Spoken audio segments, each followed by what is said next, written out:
y vamos a comenzar. Bueno, la clase del día de hoy, muchachos, es acerca del hipotálamo y sus conexiones. ¿Qué podemos comenzar a hablar o qué podemos comenzar a decir acerca de esta estructura muy importante para la homeostasis del cuerpo humano? Bueno, vamos a comenzar diciendo que el hipotálamo, si bien es cierto, es una estructura pequeña, representa una parte importante del sistema nervioso. ¿Por qué? Porque es esencial en la vida debido a lo que esta pequeña estructura controla. ¿Qué controla en particular? Controla dos de los sistemas que regulan nuestro funcionamiento.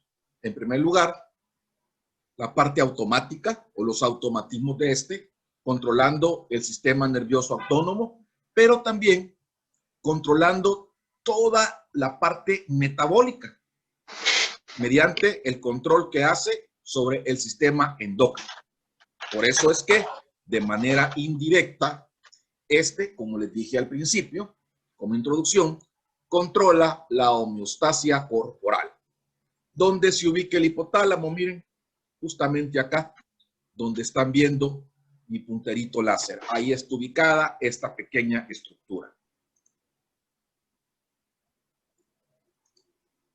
Anatómicamente, podemos decir que el hipotálamo es o forma parte del diencéfalo y se encuentra ubicado o se encuentra en un área que se extiende desde la región del quiasma óptico hasta el borde caudal de los cuerpos mamilares. Justo acá donde yo les he señalado en este circulito rojo, miren.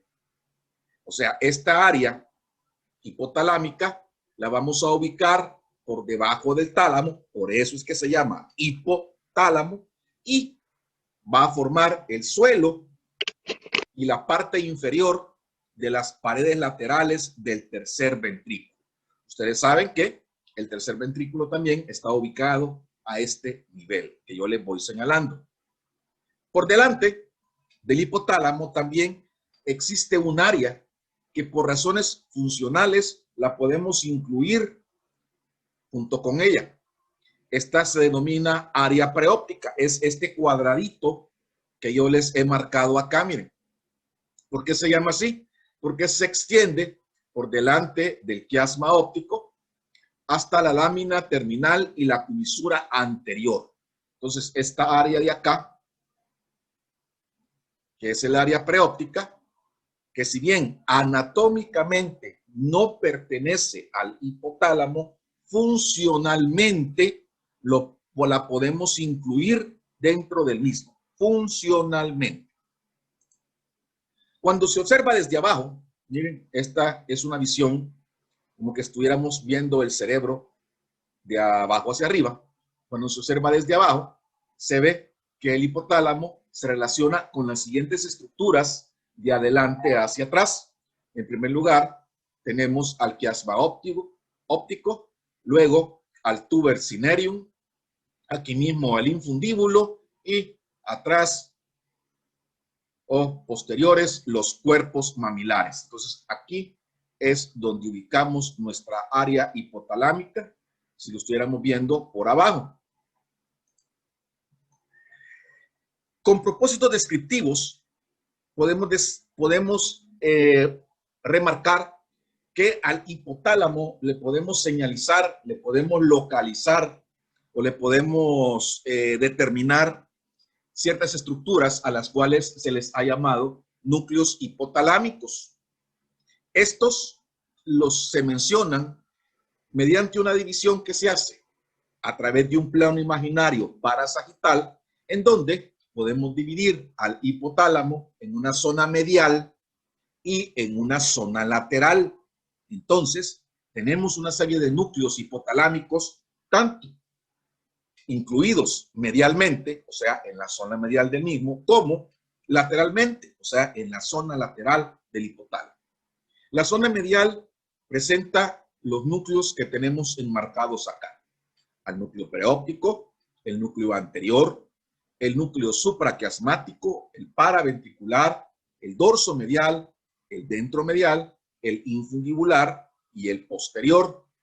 ¿Por qué les he colocado al preóptico y el supraquiasmático un asterisco? Porque estos núcleos también los podemos ver en la zona lateral. En la zona lateral podemos reconocer a los siguientes. Siempre, ¿verdad? Al preóptico, supraquiasmático, supraóptico, lateral, tuberomamilar y tuberal lateral. Repitiendo, ya dijimos que algunos de estos núcleos, como el preóptico y el supraquiasmático y el mamilar, se superponen, o sea, se pueden ubicar tanto en la zona medial como en la zona lateral. Si queremos saber cómo es que se verían o cómo es que se marcarían, acá tenemos a la zona medial del hipotálamo y acá tenemos a la zona lateral. Tal vez no se distinguen muy bien, pero ahí están localizados estos pequeños núcleos de los cuales hemos estado hablando. Más o menos esta es una vista que estos núcleos tendrían. Si hacemos un corte coronal, entonces también aquí podemos observar bien la región del hipotálamo. Aquí podemos ver la parte medial y acá podemos ver la parte lateral. Y aquí podemos observar de una mejor manera la distribución de todos aquellos núcleos que hemos mencionado. Aquí ustedes lo pueden observar con diferentes colores. Están todos los que hemos mencionado. Como cualquier otra estructura nerviosa que hemos visto, el hipotálamo recibe información tanto como envía información. Así pues, el hipotálamo recibe información del resto del cuerpo a través de 3 vías. La primera vía se da a partir de conexiones nerviosas. La segunda vía se da a través del torrente sanguíneo. Y la tercera vía se da a través del líquido cefalorraquídeo. Las neuronas de estos núcleos hipotalámicos responden a su vez y ejercen su control a través de estas mismas rutas. ¿Qué quiere decir? Que aquí tenemos conexiones bidireccionales, o sea, tanto recibimos información a través de ellas, como también enviamos información a través de las mismas 3 vías que ustedes están observando. Podemos decir entonces que el hipotálamo recibe muchas fibras aferentes, que proceden de diferentes partes. Proceden de vísceras, proceden, por ejemplo, de la mucosa olfatoria, de la corteza cerebral, del sistema límbico con el que está íntimamente relacionado, pero también envía numerosas eferencias. ¿Cuáles son entonces las conexiones que el hipotálamo tiene? Estas son numerosas, son complejas, pero podemos decir que las principales vías son las siguientes. Tenemos a las aferencias somáticas y viscerales, a las aferencias visuales, a las olfativas, y de ahí una serie de vías aferentes, como son las fibras córtico-hipotalámicas, las hipocampo-hipotalámicas, las amígdalo-hipotalámicas, las tálamo-hipotalámicas y las tegmentales. También podemos observar o le podemos determinar una serie de conexiones eferentes. Estas también son numerosas, igual que las aferencias, son bien complejas, pero podemos mencionar las 4 principales. Las primeras son las fibras que descienden hacia el tallo cerebral y hacia la médula espinal.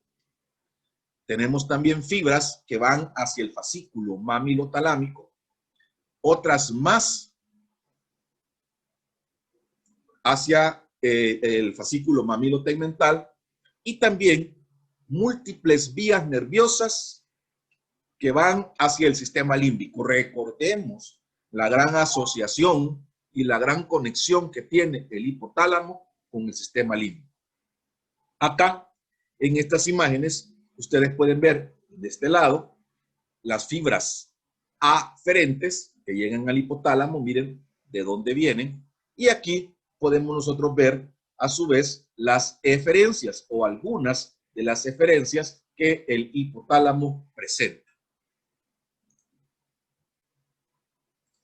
Sabiendo entonces todo esto, hay que hacer mención de una conexión importante, y es la conexión que tiene el hipotálamo con la hipófisis. Esta es una conexión clave para el mantenimiento del metabolismo. El hipotálamo está conectado con la hipófisis a través de dos vías. Primero, a través de vías nerviosas que tienen un trayecto desde los núcleos supraóptico y paraventricular hasta el lóbulo posterior de la hipófisis. Y en segundo lugar, a través de los vasos sanguíneos. ¿Cuáles vasos sanguíneos? Los vasos sanguíneos portales, largos y cortos, que conectan los sinusoides hipotalámicos de la inminencia media y del infundíbulo. ¿Con quién? Con los plexos capilares del lóbulo anterior de la hipófisis. Entonces tenemos dos conexiones importantes. Una conexión nerviosa y una conexión sanguínea. Estas dos conexiones, la nerviosa y la sanguínea, son importantes para el flujo de información entre el hipotálamo y la hipófisis. Aquí tenemos el llamado fascículo hipotálamo hipofisiario. Como sabemos, las hormonas, como la vasopresina y la oxitocina, que se sintetizan en las neuronas de los núcleos supraóptico y paraventricular, luego pasan a lo largo de los axones junto a proteínas de transporte llamadas neurofisinas para liberarse, ¿dónde? Para liberarse luego al torrente sanguíneo. El núcleo supraóptico actúa también como un osmoreceptor. Entonces aquí tenemos el primer fascículo. Este es un fascículo de conexiones puramente nerviosas. Miren hacia dónde se dirige. El otro es el sistema porticofesiario. Este era en relación a la vía nerviosa, o sea, a las conexiones puramente nerviosas. En cambio, este es ya para la conexión que se rige a través del sistema sanguíneo, el llamado sistema portohipofisiario, que ustedes también pueden ver en este esquema. Aquí, ¿qué sucede? Aquí, las células neurosecretoras, que están situadas principalmente en la zona medial del hipotálamo, son las responsables de la síntesis de las hormonas liberadoras e inhibidoras. ¿Esas hormonas liberadoras o inhibidoras de qué? Se liberan o inhiben a una serie de hormonas que al final pues, son secretadas por la hipófisis. Estas hormonas, ¿qué hacen? Se transportan hasta la eminencia media y el infundíbulo, donde son liberadas a los capilares de este sistema. Acordémonos, el sistema portohipofisiario. Este sistema, ¿quién lo forma? Está formado por una arteria hipofisiaria superior, que es una rama, recordemos anatomía humana, de la arteria carótida interna. Miren, que es la que nosotros estamos viendo acá. Este sistema es el que se encarga de transportar, como dije al principio, tanto a hormonas liberadoras como inhibidoras, ¿hasta dónde? Hasta el lóbulo anterior de la hipófisis. Las neuronas del hipotálamo, que son responsables de la síntesis de estas hormonas, están reguladas a su vez por fibras aferentes que llegan a él. También están influidas por el nivel de hormonas del órgano blanco o del órgano diana a donde todo esto que se libera va a llegar y que a su vez realizan una retroalimentación y de esta manera pues se controla en sí el metabolismo. Todo esto, recordemos, es controlado por la hipófisis. ¿Cuáles son las hormonas que son liberadas?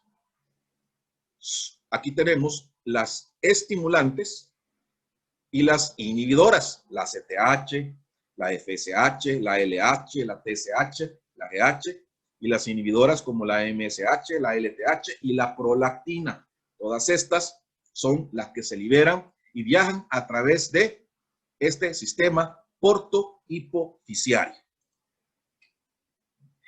¿Hacia dónde van todas esas hormonas o cuáles son los órganos blancos? Aquí tenemos algunos de ellos, miren. Ustedes pueden observar hueso, a las glándulas suprarrenales, la tiroides, testículos y ovarios, a las mamas, al útero, a los riñones. Todos esos son órganos blancos de todas estas hormonas que son secretadas por la hipófisis. Sabiendo esto, ¿cuál va a ser entonces o cuáles van a ser entonces las funciones que el hipotálamo tiene? Aquí se las he enumerado, ya vamos a hablar un poquito más específicamente de cada una de ellas, pero las principales son estas. Primero, control autónomo. Segundo, control endocrino. Tercero, neurosecreción. Cuarto, regulación de la temperatura. Quinto, regulación de la ingesta de alimentos y agua. Sexto, emoción y comportamiento. Acuérdense de su relación con el sistema límbico. Y séptimo, control de los ciclos o de los ritmos circadianos. Este es un cuadrito para que ustedes tengan una idea, miren, de todas las funciones que regula el hipotálamo. Se los voy a poner así en flash porque les traigo también un video para que nosotros veamos qué es lo que sucede acá. A ver. ¿Qué pasó con mi video? Hoy vamos a hablar de forma general de las funciones del hipotálamo, que es una estructura muy pequeña del diencéfalo, ubicada debajo del tálamo y que, desde un punto de vista fisiológico, es uno de los componentes centrales del sistema límbico. Comprende una serie de núcleos.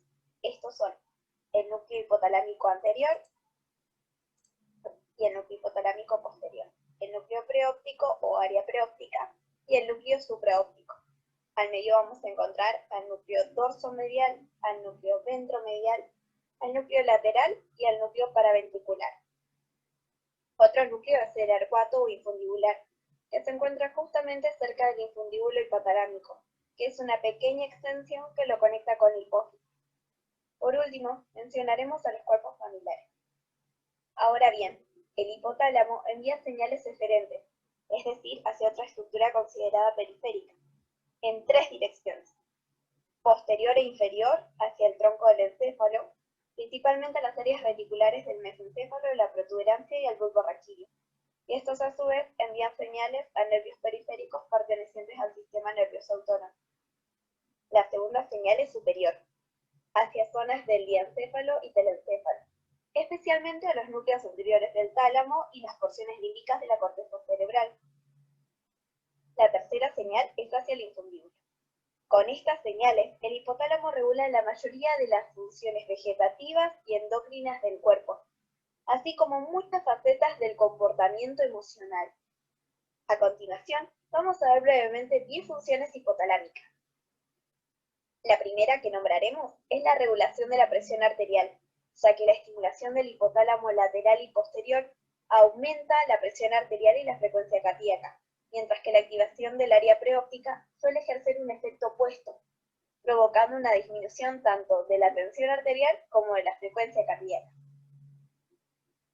Otra función corresponde a la regulación de la temperatura, para la cual el núcleo hipotalámico anterior y el área preóptica actúan como termostato sensando la temperatura de los vasos sanguíneos que lo irrigan.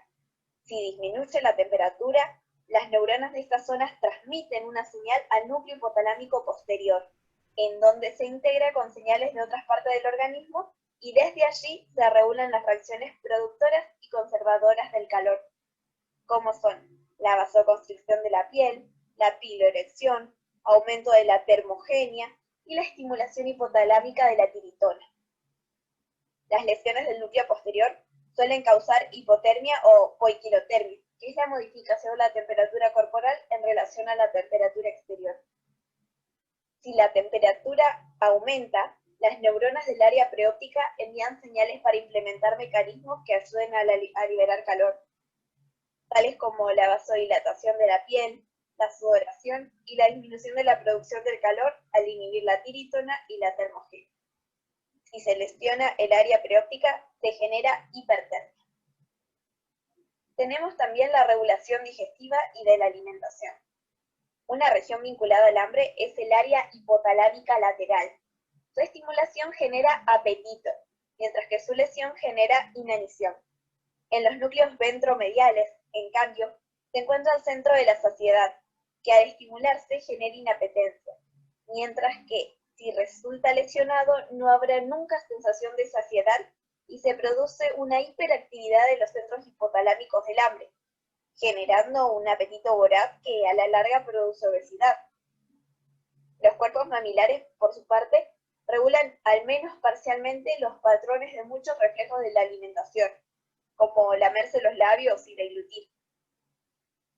Otra de las funciones es la regulación del agua, a través de dos procedimientos, originando la sensación de sed y controlando la excreción de agua por la orina. En el hipotálamo lateral está situada una zona denominada centro de la sed. Cuando los electrolitos de los líquidos adquieren una concentración excesiva en este centro, se genera sed, para que al ingerir el agua los electrolitos vuelvan a sus concentraciones normales. El núcleo supraóptico controla la excreción renal de agua. Cuando los líquidos corporales están demasiado concentrados, se estimulan las neuronas del núcleo supraóptico y sus fibras nerviosas avanzan en sentido descendente a través del infundíbulo del hipotálamo hacia la neurohipófisis, donde sus terminaciones nerviosas segregan la hormona antidiurética, también llamada vasopresina, que se absorbe por sangre y se transporta hacia los riñones, donde actúa sobre los túbulos colectores para aumentar la reabsorción de agua.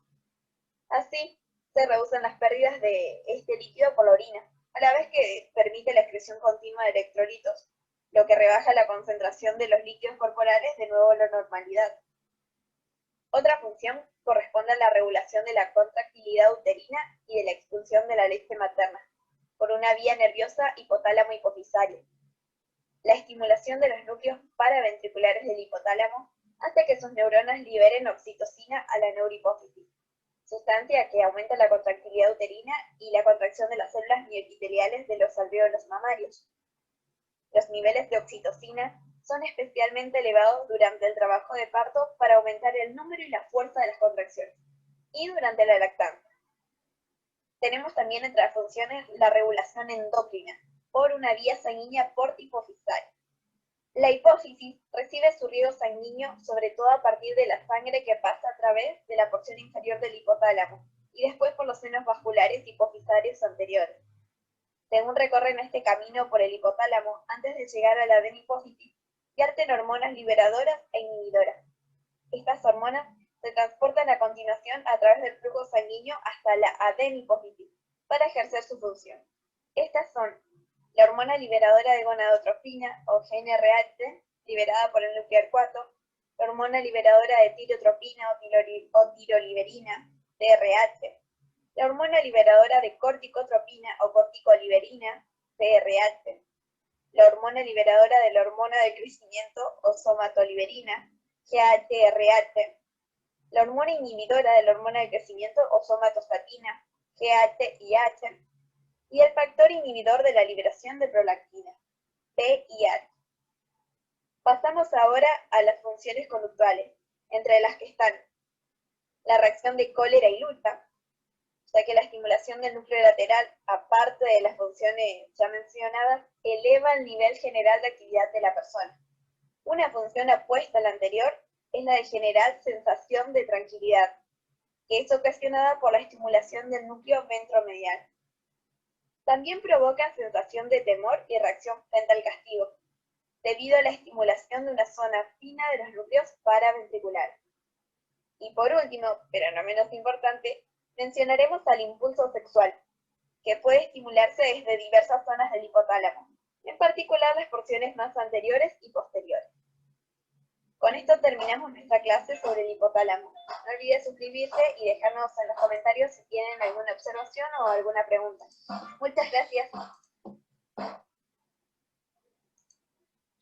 Bueno, muchas gracias. Ya vieron qué importante es esta pequeña área a nivel del sistema nervioso, todo lo que hace realmente. Si ustedes se dieron cuenta también, ustedes pudieron observar que realmente ella no controla de manera directa nada, sino que lo hace a través de otras estructuras. En este caso, lo hace a través de hormonas liberadoras o inhibidoras o mediante otro tipo de hormonas que lo que hacen al final, pues, es controlar no solamente la parte metabólica, sino que también ciertas emociones o ciertos impulsos que todos tenemos.